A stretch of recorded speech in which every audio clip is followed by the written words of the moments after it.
Outra, agora vem talvez a revelação principal desse bate-papo aqui. O anticristo não é um ateu.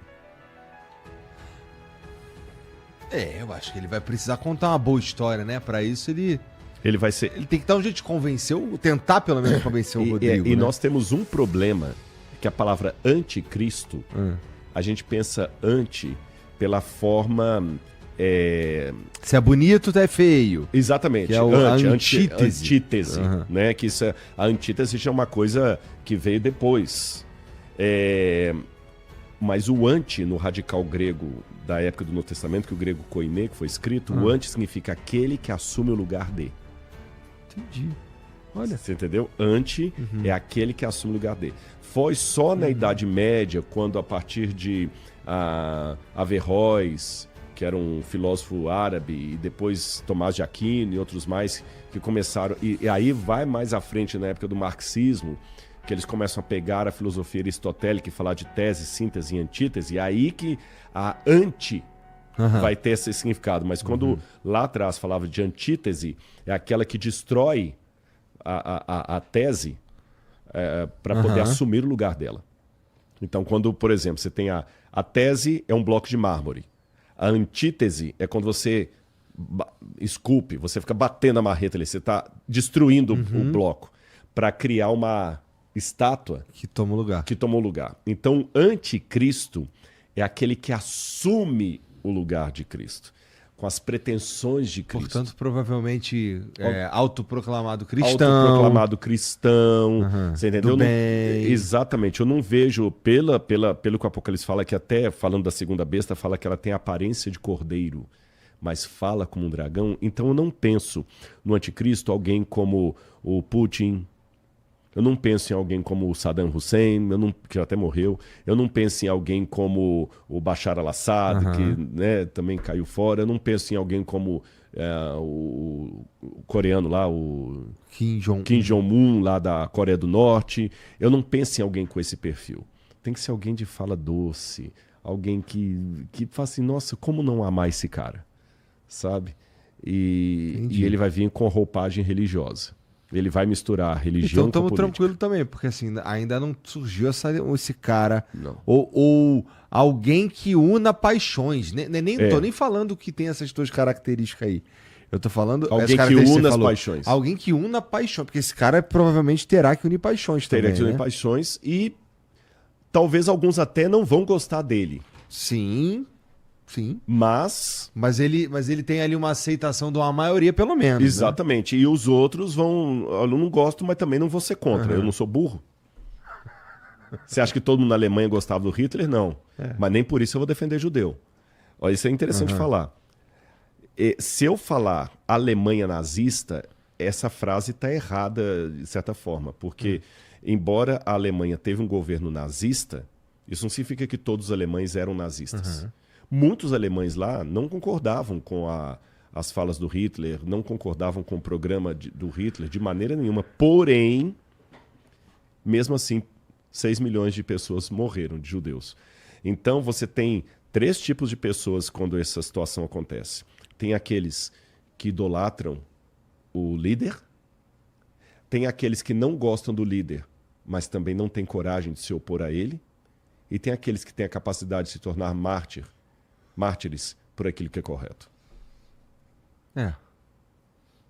Porque aquilo que é correto é uma escolha que ela eu sinto pelo menos que ela é uma universal do ponto de vista moral mesmo. Sim, assim, claro, né? claro. Assim, isso daí independente de qual...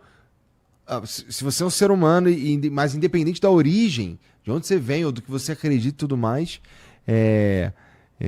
tem coisas que simplesmente parecem ser certas, né? E, portanto, existem coisas que parecem ser erradas para qualquer Com certeza, com certeza. A menos que você seja, sei lá... Para provocar um crime com a criança. E outra, uma coisa interessante que... Você sabe quando é que você vai saber se eu sou adventista do 7º dia mesmo? É quando a igreja adventista for proibida e eu continuar sendo. Enquanto isso não acontecer, você não tem nada para negar que eu seja um adventista do 7º dia. Mas você também não tem nada para afirmar que eu seja. Agora, estou criando uma situação hipotética. Né? Vamos supor que agora o governo falar o seguinte, ninguém mais vai poder guardar o sábado. Aí tu é preso. Entendi. Aí, você tá entendendo? Aí que eu vou ver se realmente aí que eu vou ver. Se tu não for preso, eu vou achar estranhão. E pode achar mesmo. Tem uma piadinha que o pessoal conta que uma vez que, numa igreja da África, que um pregador tava lá, todo mundo cantando, feliz e tudo, aí entraram uns caras encapuzados e com a metralhadora na mão e falou assim, vamos matar todo mundo que é cristão aqui. Aí tu parou assustado assim, os caras cercaram a igreja, uma milícia, né? Olha, nós não queremos saber de cristão aqui, nós vamos matar todo mundo. Aí um cara fala com o outro, assim, nosso chefe resolveu dar uma chance para vocês. Quem quiser rejeitar Jesus agora, abaixa e sai de fininho, porque nós vamos passar fogo no resto. Aí diz que mais uns 70% da igreja baixou assim, foi saindo tudo. E os outros ficaram esperando a bala. Aí os caras tiraram o capuz e falaram assim, agora pode tocar o culto que a gente já limpou a escória. Né? Agora, eu sei que muita gente ouvindo isso e fala assim, Rodrigo, mas vem cá, você está sendo muito cruel, porque tem uma questão que é necessidade de sobrevivência. Eu sei. Mas entra uma coisa, o amor. Por isso que eu volto ao exemplo que eu dei para o Igor com as filhas dele. É lógico que se eu chegar e colocar uma arma aqui, ele tem todo o direito legítimo de se defender. Mas se um cara colocar a arma na cabeça da filha dele, ele tem todo o dever paterno de trocar de lugar com a filha, se o cara quiser levar um refém. Então, com Deus é a mesma coisa, mas isso não adianta eu tentar explicar para vocês, gente. É só vivendo. Tem coisas que você não explica. Um sabor, você não explica. Você pode ser o melhor professor do mundo. Você só convida o outro a experimentar. Então, quando você ama a Deus, e o amor de Deus tem que estar acima do amor que você tem pela sua filha, pela sua esposa, pelo seu time, amar a Deus sobre todas as coisas, disse Jesus, é o próximo como a mim mesmo. Quando você ama a Deus, você tem que estar disposto a morrer por ele, se preciso for. Mas fica tranquilo com duas coisas. O apóstolo Paulo fala que isso não vem de nós, é dom de Deus. O Igor, por mais que ele seja homem, forte e tudo mais, não vou duvidar da coragem dele, ele não é corajoso o bastante para enfrentar um cara que vai dar um tiro nele. Mas quando a filha está em risco, aparece uma força que não é natural dele. É uma força que não é sua. E quando é mulher, que é mãe, é mais ainda. Sabe aquele negócio que uma mãe luta com a onça para tirar a filha? Então essa mesma coisa acontece de maneira exponencial quando você sofrer por Cristo. Ele vai dar uma graça sobre a sua vida que você não vai ter capacidade de falhar. Aí eu termino esse meu comentário aqui com uma coisa para você. Eu não estou acompanhando os comentários aqui, eu não sei quem está me elogiando, quem está me detonando aí, porque na internet tem de tudo. Mas só vou te pedir uma coisa. Não concorde com tudo que eu estou falando, que eu estou falando. Faça apenas isso. Comece a estudar, pesquisar, ler e conversa com Deus em oração. Senhor, o Rodrigo falou aquilo, o que o senhor acha? E deixa Deus te responder. E se, na nossa geração, você vir a construção de um modelo de anticristo que está dominando o mundo, comece a prestar atenção. Enquanto esse governo ou governança não der nenhuma lei que infrinja os mandamentos de Deus, tudo bem. Se hoje a governança começar e falar o seguinte, olha, está determinado que a partir de hoje vamos colocar uma íris, vamos ler, eu vou deixar que leia a íris do meu olho. Vou deixar, numa boa. Falar assim, a partir de hoje, todo dinheiro vai ser virtual e você vai ter que abrir uma conta virtual para receber o seu salário. Eu vou abrir a minha. Eu vou entrar no sistema sem nenhuma dor de consciência. Ponto, parágrafo. Agora, a partir do momento que esse sistema der uma ordem que vá de encontro ao que eu creio ser a vontade de Deus, aí eu vou ter que me definir. E eu espero não decepcionar o Igor E com um detalhe muito sério, gente. Sabe por quê? Eu espero que tu não se decepcione. Não, Eu tenho não certeza vou, que não vai. Não vou, sabe? Porque eu amo muito a Deus. Eu tenho minhas falhas, eu não confio em mim mesmo, mas eu amo a Deus. Você pode duvidar de tudo que eu falei, mas não duvide do sentimento que eu tenho por Deus. E uma coisa que eu quero deixar claro para você que está me assistindo nesse momento. Por que eu tô falando assim que eu não tenho problema de ter uma conta virtual, de ter a minha íris do olho lida, ter o DNA cadastrado, se isso acontecer? Por quê? Porque tem muita gente crente que diz assim, não, verdade. Eu não vou deixar colocar chip debaixo da cela, eu não vou deixar porque isso é a marca da besta. Já viu alguém até falando assim, não, a besta falou que é na testa e na mão, né? Aqui é o celular, né? Na verdade, deixe-me dizer uma coisa para você. O Apocalipse, ele tem que ser interpretado com regras hermenêuticas, igual o direito. E eu vou explicar para você, Igor, vou dar uma aula de teologia de 30 segundos e você vai entender. Tá. A Bíblia foi escrita há mais de 2000 anos. Isso o último livro dela. Milhares de anos que a Bíblia foi escrita. Numa outra cultura, numa outra dimensão. Tá certo? A gente não brincou aqui agora com a expressão rala-peito? Rala-peito, que fala assim, gente, a galera não sabe o que é isso, caiu a ficha. E imagina daqui a 2000 anos, você usando alguém... Pega a nossa palavra aqui, o nosso bate-papo. Vamos supor que agora fala assim, a epístola de São Igor. Sei lá, caiu a ficha. Exatamente, né? Em 1 Flow, capítulo 3, versículo 7, o apóstolo Igor escreveu, em 1 Flow, capítulo 3, verso 7, ralar o peito e caiu a ficha. Cara, quando caiu a ficha, eu ralei o peito. Caiu a ficha? O que é ficha? Ralar o peito quer dizer que ele pegou um ralador e ralou o peito? Você tem que entrar na nossa cultura para entender o sentido dessa expressão idiomática. E se eu falar assim, cara, hoje eu estou morto de cansado, não vai precisar ninguém ficar entendendo que um morto se cansa. É uma expressão idiomática. Pois bem, a Bíblia também está repleta de gírias, de expressões idiomáticas de milhares de anos atrás. E de critérios para entender a estrutura dela que você encontra através da arqueologia da Bíblia. Não estou fazendo merchan aqui, mas lembra o Bíblia Comentada, que eu não sei aqui, que construiu o museu que você não conseguiu ir ainda? O Bíblia Comentada cresceu, nós temos uns 40 mil alunos que continuam estudando a Bíblia, pediram para eu não parar. Ainda, se o pessoal, a galera, quiser se inscrever no Bíblia Comentada, pode. Ah, eu tenho que fazer merchan? Sabe por que tu faz merchan? O que eu faço hoje com o dinheiro do Bíblia Comentada, já que o museu foi construído? Cuida do museu. Letra A, cuida do museu. Letra B, já estamos investindo também em filantropia. No próximo passo, já com o NASP autorizado, nós vamos começar a dar bolsas de estudo do Bíblia Comentada. Boa. O aluno quer fazer faculdade de pedagogia, alguma coisa. O que acontece? A gente combinou com o NASP, vamos fazer uma parceria. É lógico que o NASP vai fazer essa seleção e vamos dar, olha, entrou tanto de lucro.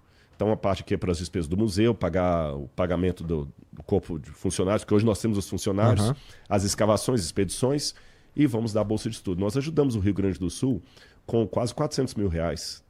Pô, legal demais. Bíblia Comentada. Então, antes que a galera fale assim, o Diego já tá fazendo merchan dele. Tô fazendo merchan, sim. Adquira o Bíblia Comentada. Agora, o melhor de tudo isso não é nem essas coisas. É que você vai aprender a Bíblia dentro de um contexto histórico. Então, eu estou te dando conhecimento da Bíblia teológico, sem você precisar sair de casa, e você sabe que você ainda está ajudando pessoas a estudarem, um museu funcionar, etc. Voltando à questão, saí do merchan e voltei para isso, que eu fiz o merchan até sem querer. Mas não foi de propósito, não foi verdade. Eu queria dar um exemplo e virou um merchan. Eu explico tudo isso no Bíblia Comentada, como é que a Bíblia tem que ser interpretada dentro do contexto. Então vamos lá. Dentro do contexto do Apocalipse, o que a gente aprende? O diabo, ele imita a Cristo do primeiro ao último capítulo do Apocalipse. Aí fala, poxa, mas se ele imita a Cristo é uma coisa boa. Está imitando Jesus, o diabo é o maior imitador de Jesus que tem. Mas deixa eu explicar o que significa o diabo imitar a Cristo. Ele imita a Cristo não porque quer ser semelhante a Jesus. Imita para enganar. Como a bolsa da Hermès de 30 mil reais ou 40 mil reais, tem bolsa de 40 mil reais, que você pode encontrar uma falsificada aqui na 25 de março. Fácil. Fácil. Quando você pega a falsificada, ela parece muito com a verdadeira. Mas ela não parece com a verdadeira porque ela quer ser semelhante à verdadeira. Ela parece com a verdadeira porque ela é uma bolsa falsa. Uma nota de 100 reais falsa parece muito com a verdadeira. Mas não porque quer te trazer dinheiro, é porque ela quer enganar. Então o diabo imita Cristo assim como uma nota de real de R$100 falsa imita a verdadeira. E olha que você vê isso no Apocalipse. Vou dar alguns exemplos para você. Você vai ler no Apocalipse, Jesus é descrito como o Cordeiro de Deus, degolado, que se assenta no trono de Deus Pai. O diabo é descrito como uma besta degolada, que se assenta no trono do dragão. Jesus parece um cordeiro. A besta também parece o cordeiro, mas fala como um dragão. Jesus coloca na testa do seu povo, dos 144 mil no Apocalipse, o selo de Deus. O anticristo coloca também a marca da besta. Você está vendo como é que ele vai imitando? E na imitação, se eu quero entender qual é a ação do diabo, então vou estudar qual é a ação de Deus, porque eu sei que ele está falsificando. Tá certo? Muito bem. A marca da besta é na testa e na mão. Correto? Pode pedir uma coisa? Coloca no Google a palavra tefilim. Tefilim, com M no final. E põe nas imagens, vou te mostrar o que vai aparecer aí. Isso, põe nas imagens. Olha esse menininho, vê se está de boa qualidade. Aumenta aí. Não sei se ela está de boa qualidade. Tá 500. Você está vendo aí, galera? Sabe o que é isso aí? É um garoto com a faixa enrolada no braço, um objeto na cabeça, com um símbolo, cabeça, exatamente. E ele parece estar orando com a mão coberta, com a mão cobrindo o rosto. Esse menino está cumprindo uma prática judaica que Deus ordenou a Moisés. Deus falou com Moisés o seguinte: ordena aos filhos de Israel. Os mandamentos que hoje te ordeno, você vai ensinar para os seus filhos. Sentado, em pé, andando. A Bíblia fala, os inculcarás, você vai ensinar. E você colocará o resumo desses mandamentos por frontal entre os olhos, isso é na testa, e na sua mão. Os judeus hoje usam na mão esquerda, porque é mais perto do coração. Frontal entre os olhos. Então, nessa caixinha preta, você tem o resumo da lei de Deus, que é o Shema Israel, Adonai Eloheinu, Adonai Echad. Ouve, ó Israel, o nosso Deus é único, o nosso Deus é Deus. E Jesus falou que o resumo dessa lei é justamente amar a Deus sobre todas as coisas, que é o que eles colocam. Então, é a lei de Deus entre os olhos e na mão, representando, você vai pensar de acordo com os mandamentos de Deus e vai agir de acordo com os mandamentos de Deus. Aí, no Apocalipse 13, o que o anticristo faz? Ele coloca também um sinal, que é uma paródia disso aí, na testa e na mão direita. Parece uma nota de R$100 falsificada. Ela é quase igualzinha à verdadeira, mas quem entende fala assim, peraí, ela é quase igual, mas isso aqui... E o objetivo dela é enganar. É enganar. Isso aqui ela tá falsa. Eu sei que ela é falsa porque ela tem isso aqui que eu não tenho. Essa Hermès aqui da 25 de março, a costura dela é diferente da original. Então ali, Deus falou no braço direito. Aqui ele manda no esquerdo, ele manda no direito. E todo o Apocalipse 13 fala de duas coisas. Adoração ao Deus verdadeiro e fidelidade aos mandamentos de Deus. A Bíblia fala, aqui está a paciência dos santos, que têm a fé em Jesus e guardam os mandamentos de Deus. E o anticristo vai infringindo todos os mandamentos de Deus. Deus fala não matar, ele manda matar. Deus fala para não adorar ídolos, ele manda fazer uma imagem e adorar. Deus fala para não levar o nome de Deus em vão, diz que ele é repleto de blasfêmias, ele blasfema contra todos os que estão no céu. Então, essa que é a questão. Então, minha sugestão para você, não fica preocupado com chip, com código de barras, com 666. Fica preocupado em o seguinte, enquanto o mundo está caminhando para uma governança, mas não está obrigando você a descumprir os mandamentos de Deus, não tem problema nenhum. Agora, o dia que houver qualquer decreto que contraria o mandamento de Deus, esse é o sinal. Fique fiel a Deus, mesmo que isso custar a sua liberdade, a sua vida. É a única coisa que eu, humildemente, sugiro a você. Não estou falando para você vir para a minha religião, não estou falando para você fazer parte do culto A, da igreja B, não estou te enchendo o saco, faça o que você quiser, mas assim, quando a gente tem preocupação com as pessoas, você dá um alerta. Se você trouxer um médico aqui para falar de prevenção do câncer, por exemplo, ele vai falar assim, gente, galera, você que está fumando, não fume, por causa disso, disso, disso. O médico não está te enchendo o saco. Ele tá falando para o seu próprio bem. Então é só isso. Seu próprio bem. Fique fiel ao lado de Deus. Hoje eu falei mais do que o homem da cobra. Caramba! Mais do que o quê? O homem da cobra. Essa é outra expressão. Tá. Sabe o que é o homem da cobra? Não. Lá em Belo Horizonte tinha, quase toda a cidade grande tem. No Rio você deve ter visto isso muitas vezes. Eles colocavam na rodoviária, sempre tinha um cara com a mala vendendo um monte de raiz. Uma mala velha, e nós raizeiros lá, e ia falar assim, eu vou tirar uma de tudo, né? eu vou tirar uma cobra daqui de dentro. E ele tinha um microfone igual do Silvio Santos aqui. Eu vou tirar uma cobra tinha aqui. bastante lá no centro. E aí eu parava, eu era office boy, eu parava pra ver o cara tirar a cobra lá. E não tirava a tal da cobra, rapaz. Mas o cara falava? E falava, aí fala mais do que o homem da cobra. Entendi. Lá no Rio tinha vários exemplos. Podia ser o homem da capoeira, podia ser o homem do aviãozinho, porque tinha de tudo lá e nunca acontecia nada. Mas